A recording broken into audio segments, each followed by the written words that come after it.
right. Welcome, everyone. We do like to start promptly. Lee, you timed that perfectly. We'll say before we jump into anything too deep, we're going to launch a poll. Rosanna, if you want to share that, there we go. Just take a moment to complete that. Pretty straightforward question, and then we'll get right to it.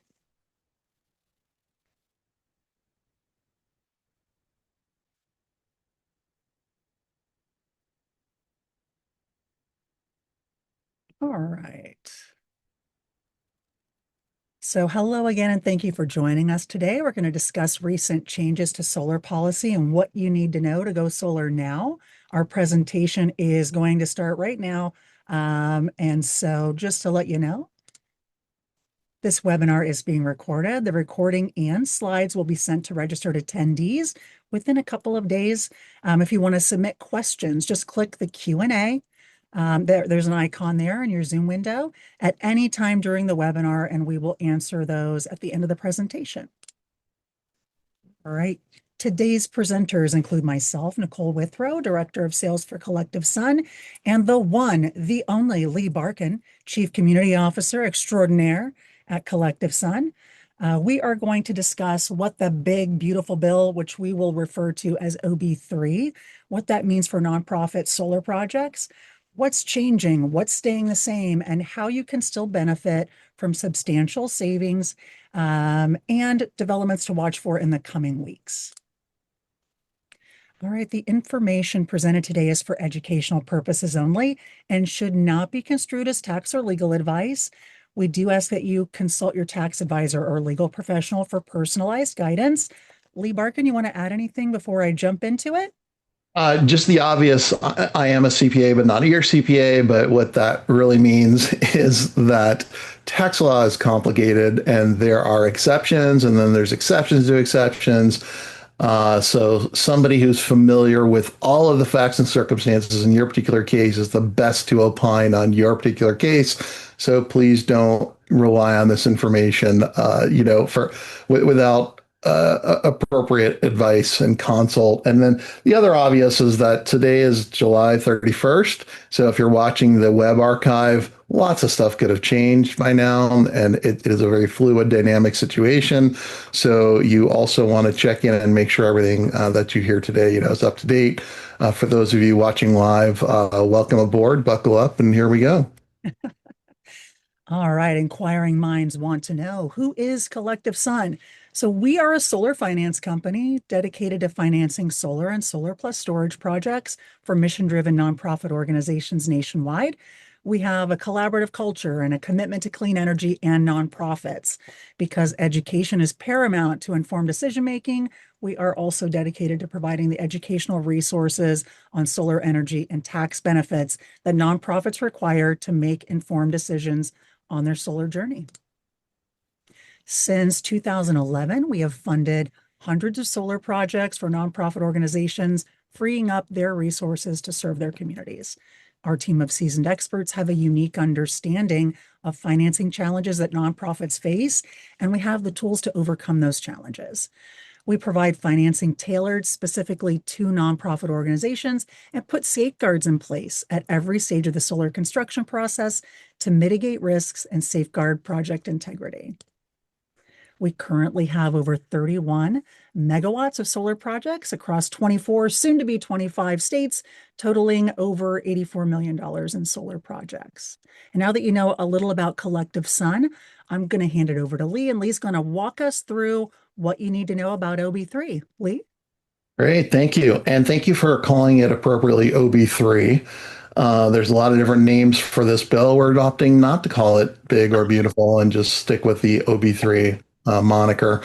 But before we can really dive into, ITC and FIOC and all the, fun details, it's really helpful to take a step back and understand the bill in the cauldron in which it was, born. And that is the, a little bit of political theater and environment where it was created. And like a lot of bills, this was born in the cauldron of what's really competing public policy priorities, different groups of people who want to see different things happen. And it's important to kind of understand who those parties were and how this really played out. So in one corner, we have the House Freedom Caucus. Again, we'll use HFC or use that term lightly. Uh, the like sort of calling card of HFC is really about spending. So some folks call them budget hawks or fiscal conservatives.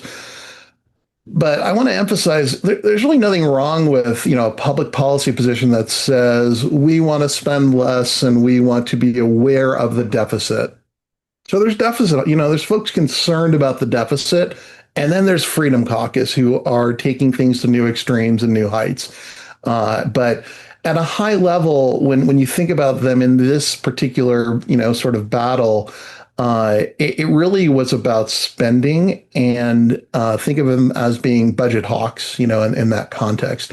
And then in the other corner, we had moderate Republicans, and moderate Republicans were folks who are from states where there's been a lot of amazing progress and jobs created and good things happening in the clean energy sector. And they're like, maybe we don't want to destroy all of this. Maybe there's some things that are worth keeping in here and that we should protect. And then there's Democrats who were irrelevant in this vote entirely because they're in the minority. And that's really the drama in DC is that you have these elected bodies that have these very narrow majorities, sometimes 2 votes in some committees, sometimes 3 votes or 4 votes.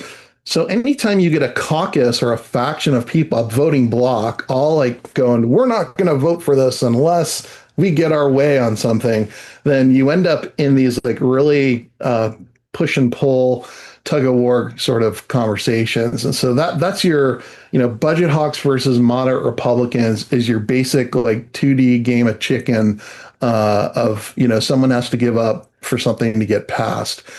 But you have to sprinkle on top of that a bunch of other stuff going on. So there was a state and local tax or SALT caucus that was, in their own back and forth.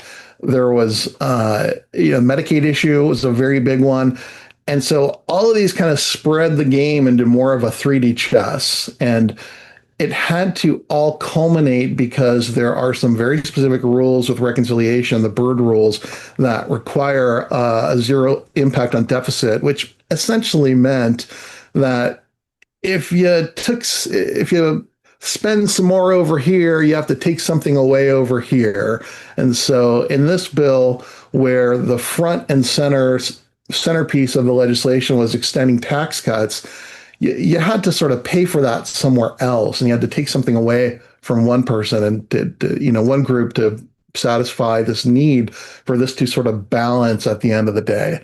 So when you look at this whole environment, you have to imagine like a 3-dimensional chessboard, super delicate, made out of glass, floating on a beach ball, like in the middle of a hurricane. Like that was our playing field that we had to work with. And if you're not sure what that looks like, you should probably get ChatGPT to render an image for you.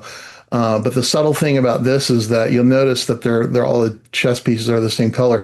This is all just Republicans fighting amongst each other. Like this isn't even involving all the voices, strong voices in Democratic circles that were advocating passionately for clean energy.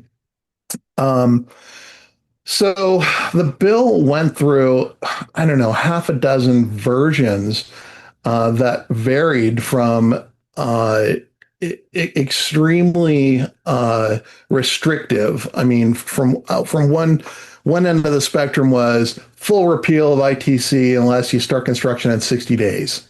Like that was one version that was published that came out of one committee.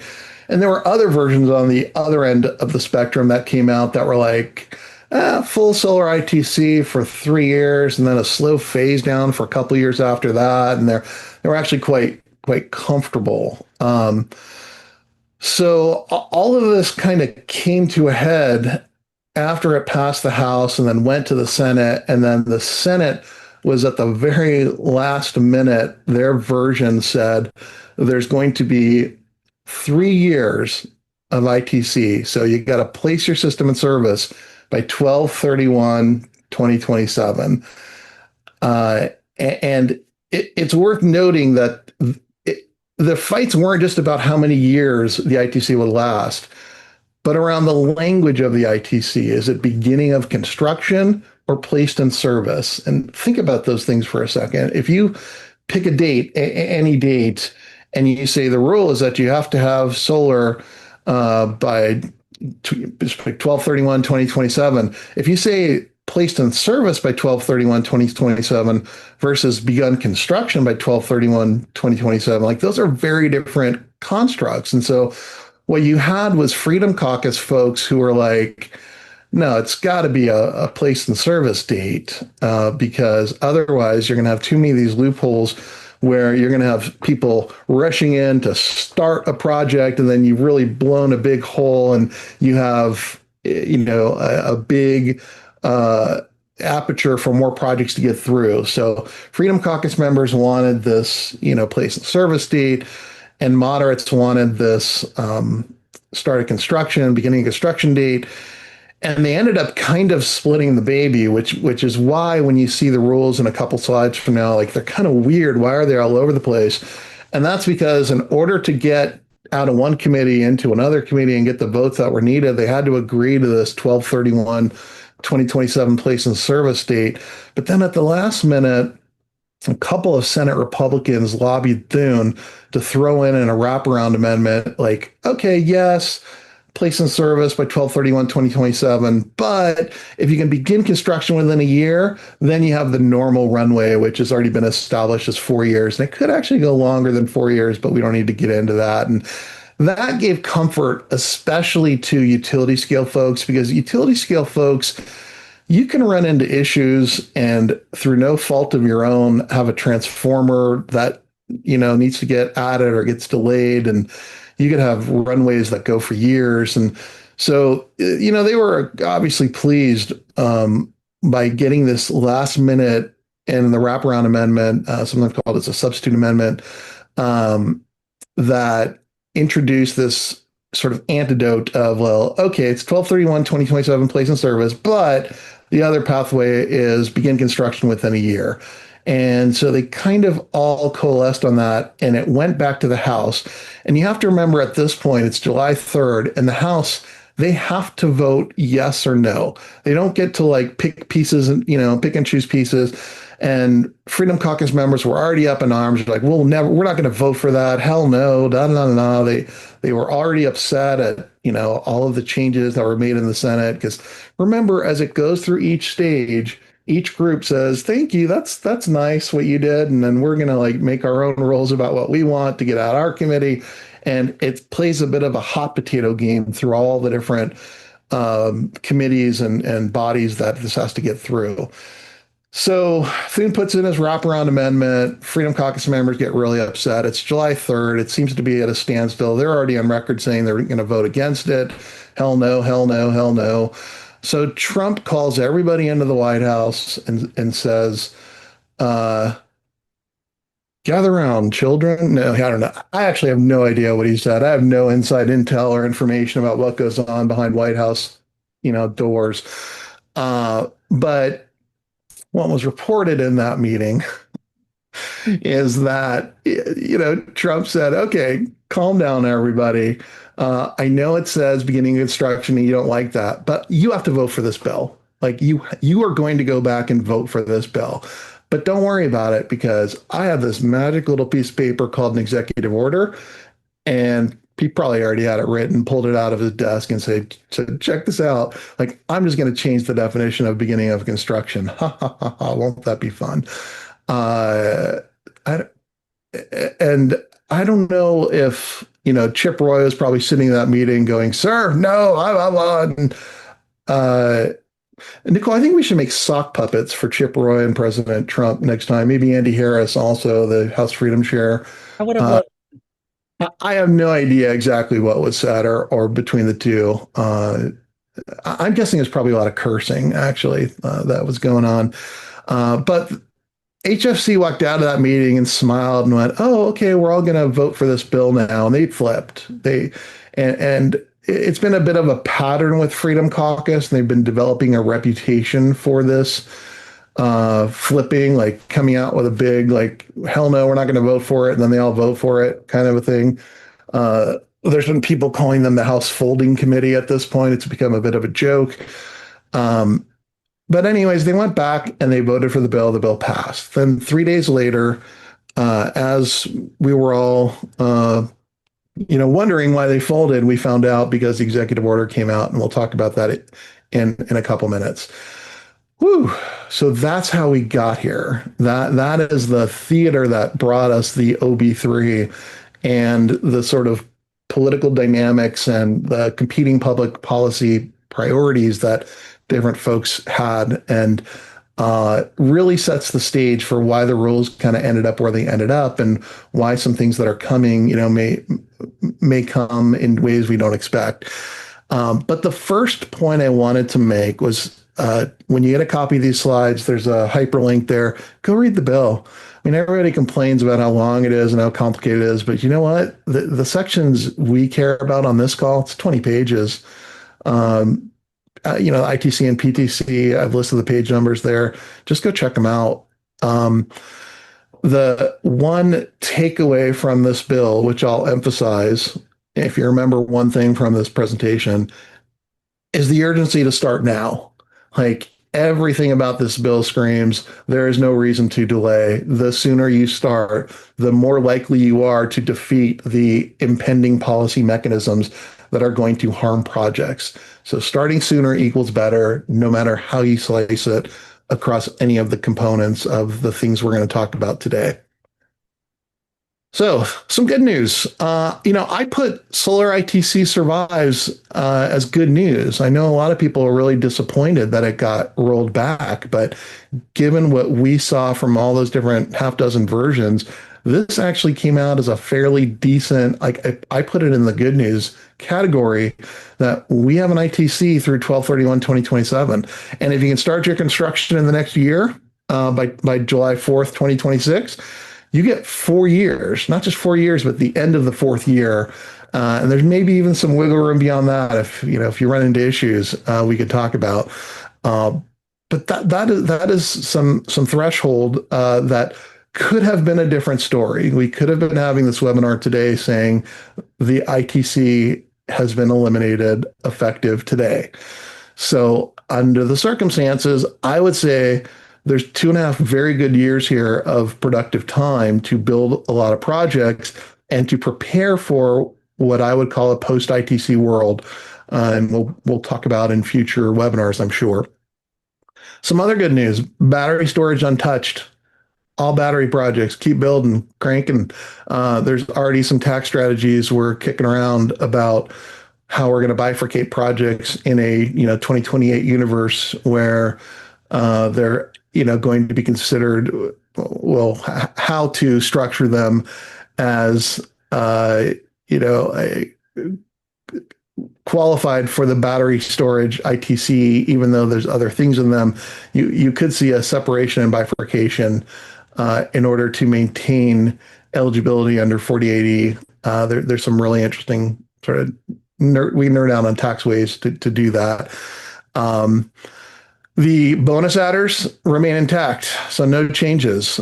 We have access to low-income communities bonus adders, to domestic content, energy community. Those are all still there. As long as there's an ITC, a base ITC, there's the ability to increase additional 10% or 10 or 20%, depending on which bonus adders, stacking up to as much as 70%. That's a big deal. Also, no changes to direct pay. That was a big deal. But remember that direct pay is only a tool that sits on top of ITC. If there's no ITC, it doesn't matter. So in 2028, direct pay will still technically be available, but not for solar. The solar ITC won't be available, so it won't matter. So to put it another way, I could hand you a bike helmet, but if you don't have a bike, you're not riding anywhere. Like the direct pay is a feature that sits on top of ITC. Without an ITC eligible project, it really doesn't matter that we still have direct pay. But it does show, a little bit of intent. They did not like go after nonprofits in this bill.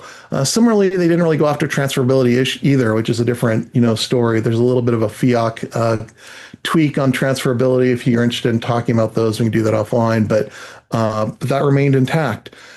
So the not so good news is all FIOC. FIOC is the sleeping giant that I think is going to be the juggernaut of our time. That we will be spending a lot of effort making sure that we are compliant with FIOC obligations. We'll talk about it very briefly on this presentation, and then hey Nicole, let's do another one. Yeah, on FIOC, couple weeks. Absolutely. Yeah, all right. There. I'm there. I think we have that information at the end of this webinar about the next presentation we'll be doing on FIOC. The other not so good news is I know I sound very excited about the next 2.5 years, but that's also not that much time. Beginning of construction by, if you're trying to hit the July 4th, that's going to come up quick. 12/31/2027, that's going to come up quick too. So, it's not time to rest on your laurels. But the safe harbor date for FIOC is actually 12/31/2025, beginning of construction. It's even sooner, and that's very, very close. We will get into more of that detail in just a moment. So, what is FIOC? Foreign Entities of Concern. Check it out on page 182. A lot of us were, kind of found it curious because we thought that this bill would be an opportunity to double down on domestic content, maybe even say like, hey, if you want the ITC, you got to be domestic content eligible. There was an opportunity to make it a pro-America bill, and they didn't go in that direction. So the writers went in a different direction, which was basically an anti-China bill. And they framed it though, and this is when you're pulling the language out of the bill, you'll see when you read it, they sort of frame this all as national security threats. Oh, it can't be on the foreign terrorist watch list, and like a bunch of language, with these covered nations that essentially, China, Iran, Russia, North Korea. Nicole, how many panels have we bought from North Korea, Russia, Iran I put together? don't believe any, but I'd have to double check I that. don't, yeah, I don't think any. So I think this was sort of thinly veiled as squarely as an anti-China bill. And so where this is evolving is functionally to kind of a red light, green light universe where I think we don't have this yet, but products are going to be identified as red light, green light, and you're going to end up with certain things that are just off the list. If you want to use them, you're not going to get ITC. And that is going to be fleshed out because there's a lot of complexity and there's more guidance to come. The bill said, more guidance by 12/31/2026, and we're just like, no, we're going to need more information. There is enough in there right now to, I think, navigate where we need to get to, but it's sufficiently bad that I would emphasize in the strongest terms, if you can safe harbor to not need fiat compliance, do so. Just avoid the juggernaut altogether by starting your construction by 12/31/2025. This year, begin construction. Just as a bit of a teaser for the webinar coming up, there's really two tests for FIOC. It's about who is the taxpayer, and it's about where's the equipment. Not just where's the equipment coming from, but is it made by one of these prohibited foreign entities? And that's a little different discussion than just is it made in China? It could also be, is it a Chinese-owned company making it in America? So for the taxpayer identity component, if you're a nonprofit, we'll walk through this on our next webinar. Ownership is not at all problematic because there is no such thing as an owner of a nonprofit by definition. There's no, there's the public benefit rules require that there's no private inurement and you don't have shareholders. So we're all going to pass the ownership test, no problem. The control test could get a little bit interesting because there's a series of rules around what's considered influence. And so there's a couple of them I flagged, which I'll talk about, which raised some questions for me because now you're talking about one, how your bylaws are written for who can make certain decisions and who are your board members. So this is already popping up. Like this question came up, we're a Russian Orthodox church. Are we a prohibited foreign entity? Because once you get that label, you're no longer eligible to claim ITC. You're no longer eligible to claim direct pay. So you're going to want to walk through a couple of steps carefully, um, which for the overwhelming majority of nonprofits is not an issue, but you'll want to sort of like double check some of these things that could potentially be uh, flagged as elements that'll prevent ITC. The real gauntlet, though, is the material assistance and the material assistance cost ratio. That's going to provide a whole new series of tests similar to the domestic content universe, which you might be familiar with when we stepped through all those. We did some webinars together about how all that works.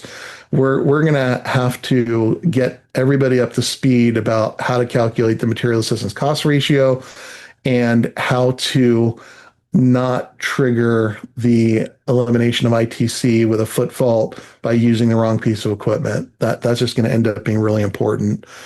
Um, so here's your first quiz. You have a solar manufacturer physically located in the U.S. and they have some U.S. components, but they're owned by a Chinese company. Nicole, do they meet fiat compliance or do they not meet fiat compliance? It depends. That is the absolute right answer.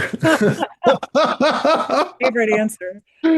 uh, so remember that these FIAC rules are less about geography. They're less about where something is made. They're all about ownership and control. And so ownership and control by a covered nation like China could flag an issue for FIAC. But in the case of a solar manufacturer, the reason it depends is it depends on what day of the week it is. If you asked me this question a week ago, I would say J Solar is non-FIAC eligible because it's owned by a Chinese company. So what did they do? They sold the factory to a U.S. company, and then now a week later, now it's FIAC compliant. So you're going to see a whole lot of maneuvering by industry to reorient assets. And there's even if you're a U.S. owner, that in and of itself doesn't automatically guarantee that you're FIAC compliant because there's payment tests and other things that could trip you up. So um, just imagine we're getting back into more 3D chess and complicated rules, and industry is going to be moving quickly around solving this. Some of it's going to be by M&A activity. There's also a little bit of wiggle room around special rules for public companies. So I'm seeing you could have a couple of entities like decide to be listed in U.S. markets in order to like solve some of these problems. Like there's going to be a whole lot of shifting of the board on the manufacturing sector in the U.S. But everybody is scrambling right now to figure out this FIAC compliance. And the best thing you can do is avoid it entirely by getting into a safe harbor. So, what do we do now? I guess I'd really encourage everybody listening to start thinking about your safe harbor in two different islands. Up until now, our industry's always been talking about safe harbor with respect to ITC, and that is important. Begin your construction before July 4th next year, and you got a 4-year runway. Like, yes, safe harbor for ITC, everything, as much as you can. But there's a second island now, which is FIAC. So that has a different set of rules. And beginning of construction this year will safe harbor you to not need FIAC compliance. So to the extent that you're able to safe harbor on ITC Island and safe harbor on FIAC Island, those are sort of two different facts and circumstances and patterns that are going to have to be followed. And then the real trickiness, becomes comes with what is this definition of beginning of construction? Well, Look, beginning of construction is a well-worn, time-honored tradition in tax law. I mean, this dates back 50, 60 years, and there's lots of precedent before even solar panels of what does it mean to begin construction. Even with solar panels and clean energy, we still have great guidance that goes back to 2013 and 2018, and the current standard, if you will, is that if you just sort of culminated this body of work, has two separate pathways of physical work of a significant nature, like to start doing work on site, and the other is a 5% test, and that's paying or incurring 5% of the costs. Please keep in mind that it's 5% of the final project cost. So if your project is whatever, $100,000 and you incur $5,000 of cost, and then your project increases in cost by $10, we all know that once in a while there's a cost overrun that can happen. You don't want to end up with 4.99% of your safe harbor and then become ineligible for a particular safe harbor because you missed it. So you should really be shooting for 7% to 10%. You might hear some people say 12%. That's just to play it safe so that if there's a cost overrun, whatever it is you paid or incurred at the beginning of the project, that's going to still meet a minimum of 5%.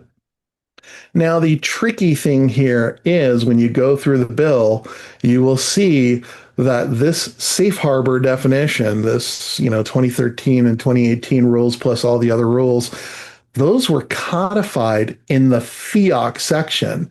So the definition of beginning of construction now carries the weight of law, which is higher than the weight of just notices that we have before this.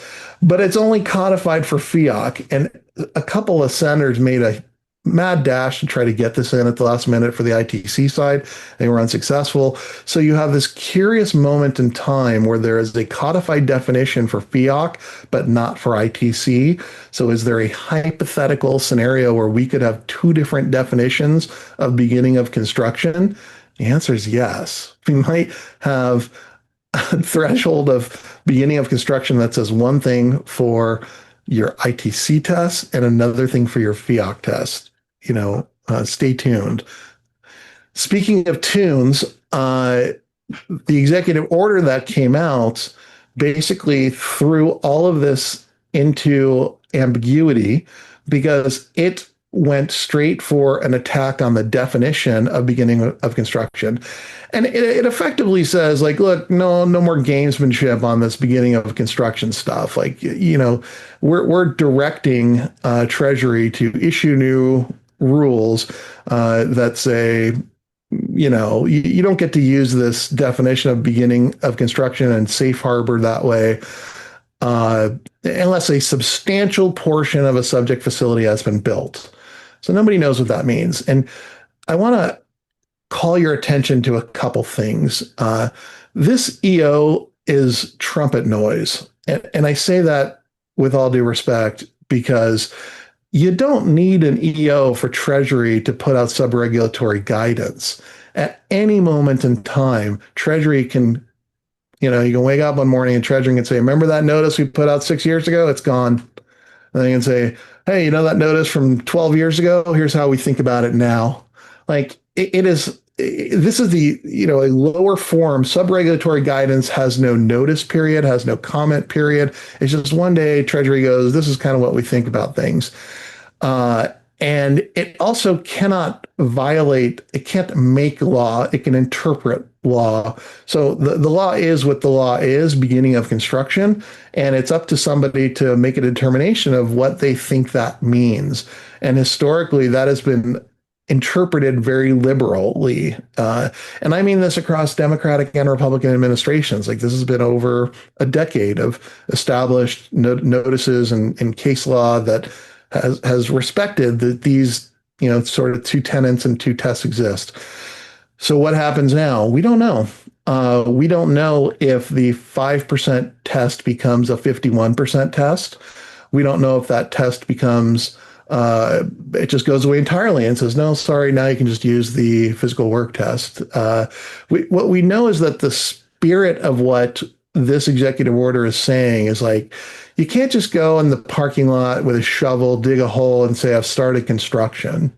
Like it's basically, we know that they're telling Treasury to tighten this up, but we don't know what Treasury is going to do with that. And when I say Treasury, this specifically is going to go to Office of Tax Policy. And Ken Keyes has been on the job for a couple weeks. So there's folks in DC who, think of Ken Keyes as a traditionalist and, a logical, reasonable person who wants to protect the integrity of, business decisions that are being made and so forth. But it's really difficult to predict what'll happen in the context of an administration that, has been targeting its own, internal, uh, organizations. I mean, we're sort of seeing this all play out together in real time. The other kind of X factor here is that this executive order, I mean, it exists because of a deal struck on July 3rd with HFC.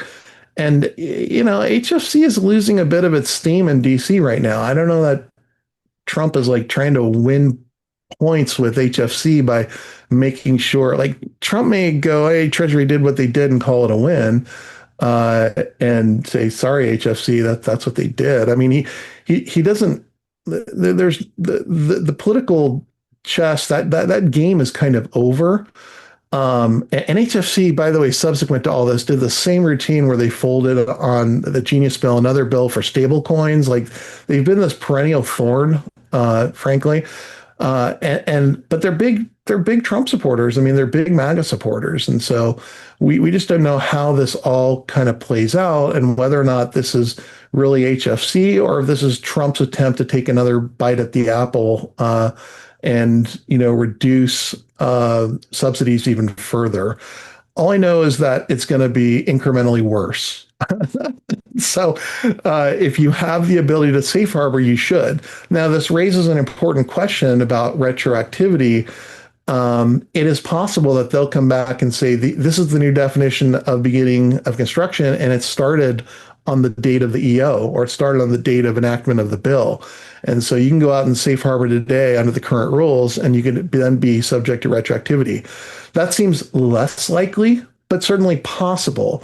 And I would argue just because it's possible doesn't mean you shouldn't not try. Like you'll miss 100% of the shots you don't take. So if you can safe harbor, do it. And if it gets retroactively clawed back, well, it gets retroactively clawed back, but you still have to take your best shot, on goal at whatever, players are on the field at the time. Like this is the ball game we're in. So how's that for mixing metaphors? So that's the state of play of the EO. We put the hyperlink in the slides. I would encourage you strongly to please read the EO because it's insightful as well.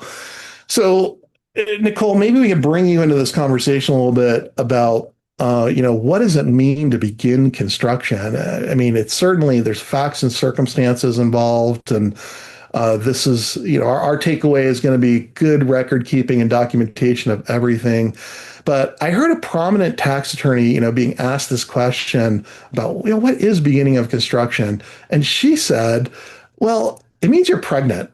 And I thought, that's interesting. Like, okay, now we're putting this into like a parenthood frame. And I'm a parent. I'm a proud parent of two kids. And I sort of understand this idea of, well, Nicole, you've placed in service a couple kids, so you know what Oh, that's yeah. like. Yes. So when it comes to parenthood, like the place in service definition is pretty clear cut. Like we have, child tax credits. And if you're placed in service by 12/31, like you get the credit. And if you're expecting on 12/31, like it doesn't count. Like place in service is like a really clear, like we can all agree upon what that means. Beginning of construction with parenthood is kind of tough. I mean, I think back to like, okay, there's biological definitions, and those are all debatable, and we're not going to get into whether or not it's when life begins. But I think about things like, when I bought the crib, right? Did I begin construction when I started getting the room ready? Or like, what are the facts and circumstances around, when does parenthood start? Like, when does that begin, uh, Nicole, when did you know you were a parent? Oh my goodness gracious. I think it was with a doctor's appointment, but I think in this Oh, case, maybe like a commitment, a signed agreement that demonstrates a commitment by two parties, the customer, the nonprofit, and the intended installer. And not something that's like refundable and, you can get out of this in a million different ways. It shows that there is intention to legitimately move forward with a project. What do you think about that? it's great. It's like we're building this thing, right? Baby's coming. Like That's right. we're not turning back. Like we're committed to this thing. I got a new pair of shoes already. Like it's just there's technicalities about can the contract, is it binding? Okay, can it be canceled? There's some gamesmanship. What if you're trying to secure the optionality of building a solar project in 2026? So you sign a contract in 2025 that says I can cancel it, but really I'm going to decide later whether or not I want to buy. So have you begun construction? Like I think current rules would say no, you really haven't begun construction. Unless, because there's an exception to that rule that says, if you have a penalty of 5%, then maybe like you were serious, even though you backed out at the time, you were serious because now you had to write a check to like pay the EPC something. So there's like all kinds of, facts and circumstances and nuance behind it. But I would just go back to kind of the story. Does the story make sense? And is it clear that you've committed and intend to follow through on the construction of this project? And we'll find out soon. Does that mean you've spent 5% or does that mean you've spent some other number? But we'll put some numbers to it. But I think your best bet is if you're committed, then demonstrate that commitment and document that commitment. Does that make sense, Nicole? Anything to? Now, I think that what comes up consistently, maybe you can elaborate on a few things that would not kind of meet that standard of like there are certain things like your roof repair, unless it's structural. Like maybe you really have to be clear on what it is that applies or is acceptable to demonstrate beginning of construction versus, oh, I also wanted a fence. Let's see if I can get that in here too. Like, don't go crazy. That those little Yeah. baby Nikes probably aren't going to work in this situation. Yeah. So I'll answer that by saying let's do another webinar Okay.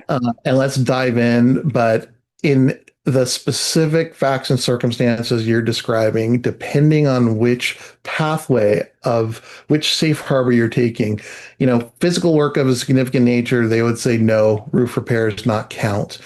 Clearing the land does not count. That's not enough. And the physical, that's one pathway with physical work. And the other pathway on 5%, they would also say that 5% has to be ITC eligible. So if you're repairing your roof and that's not ITC eligible cost, then no, that would not be part of your 5%. So you do want to sanity check the facts and circumstances and story, the narrative that you're building with your tax counsel for the reason, we're demonstrating in real time here. But the spirit of which I think we're all trying to capture here is start now. Like that is the takeaway. Just start now.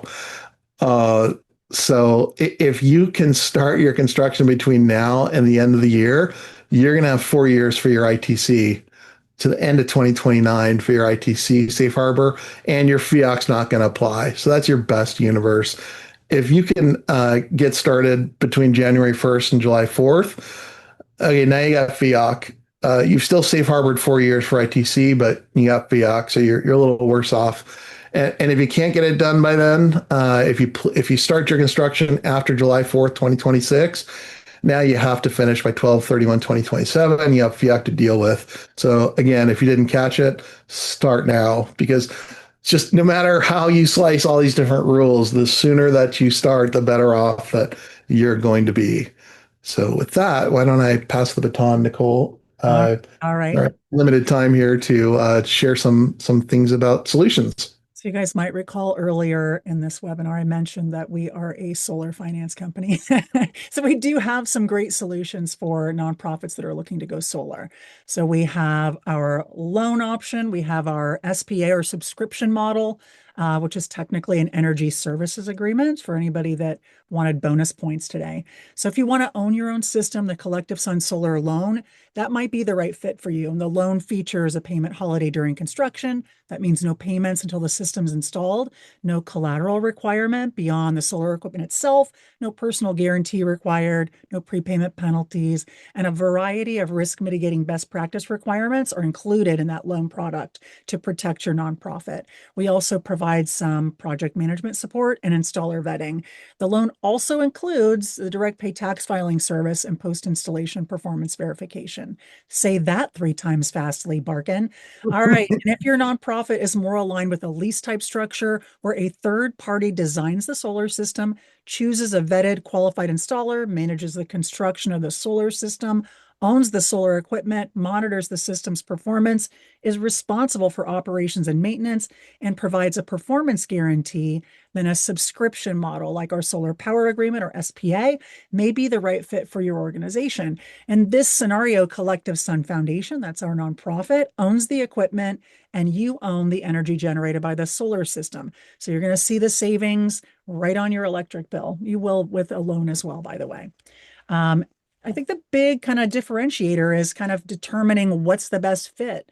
And this is really going to come down to internal culture in most cases for your organization. So deciding which option is the right fit, loan or SPA subscription, you really need to start that conversation with your green team so you know what you want to pursue. You miss out on some of the benefits of that subscription model if you don't decide until you've already kind of gone down the path, chosen an installer, you're missing out a lot on a lot of the benefits and features of this solution. So to start the conversation, ask yourself, do we have in-house construction management expertise? Are we comfortable bearing construction risk? And are we comfortable bearing long-term ownership risks? There are no right or wrong answers here. It's really just about getting together with your team, asking these questions, and kind of moving through the process one step at a time. But a few bonus thoughts here with both these solutions, the loan and the subscription SPA model. Your organization owns the energy generated by the solar system. Both also require you to insure the solar system.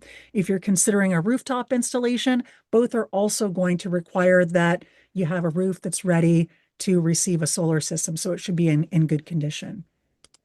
All right, let's talk about resources. So if you are exploring solar, I invite you to go to our website, collectivesun.com, check out our resources tab.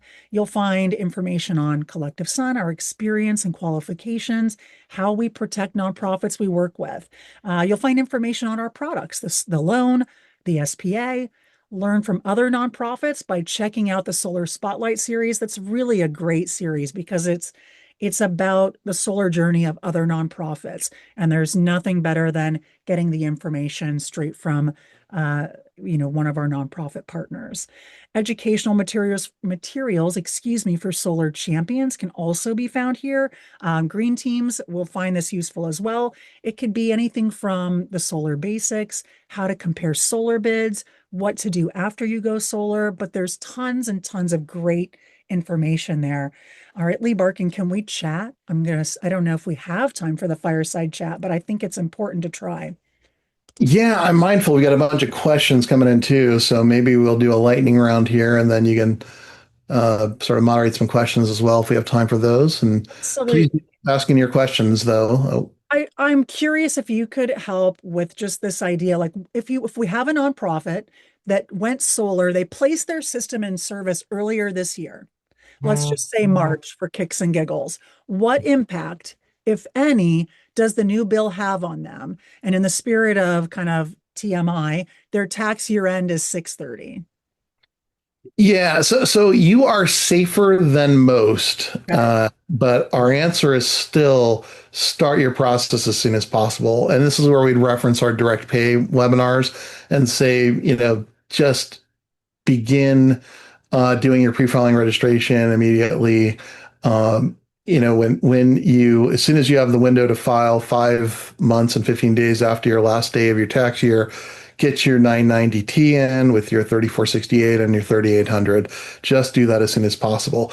I think the distinction this question is really teasing out is are you impacted by FIOC and by all, these phase, like short answer is no, like you're going to be fine. It really has to do with your beginning of construction date though. So I'd argue, it has more to do with when you started your project than when you place in service in terms of some of that eligibility components.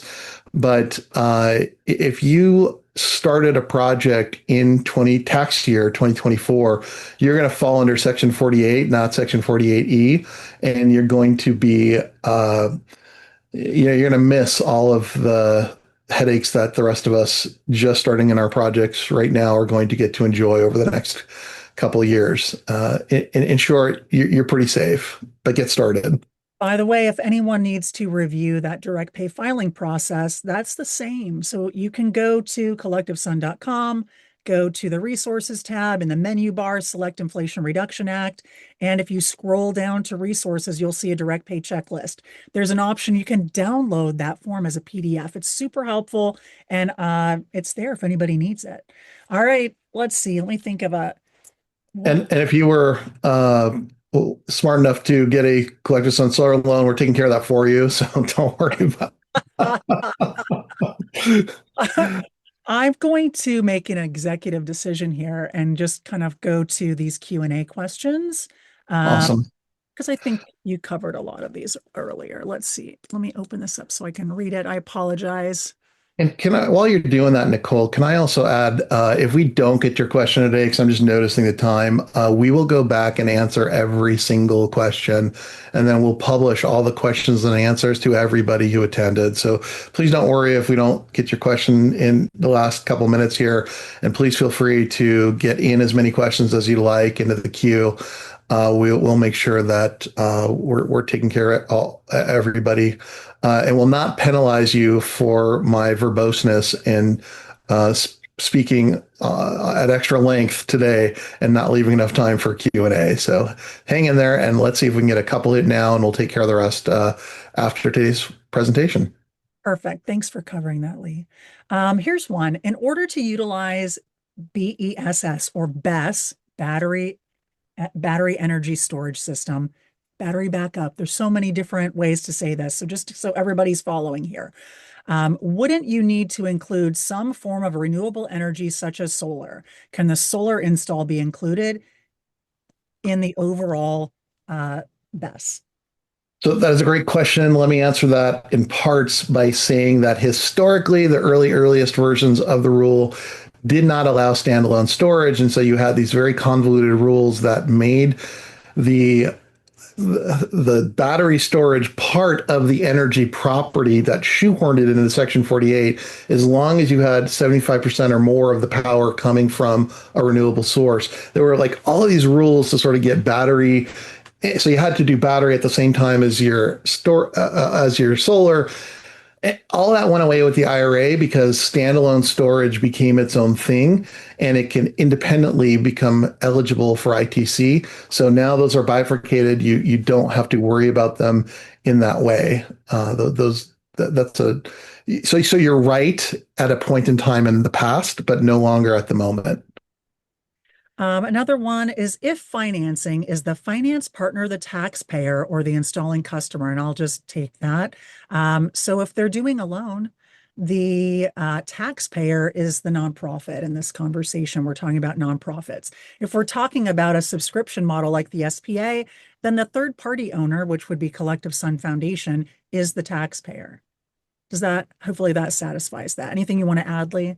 No, that's a great answer. And I know it's confusing to hear a nonprofit as a taxpayer, but that is exactly the right terminology and the way that the IRS will look at it, that they are the entity that is claiming the ITC and receiving a direct pay tax refund.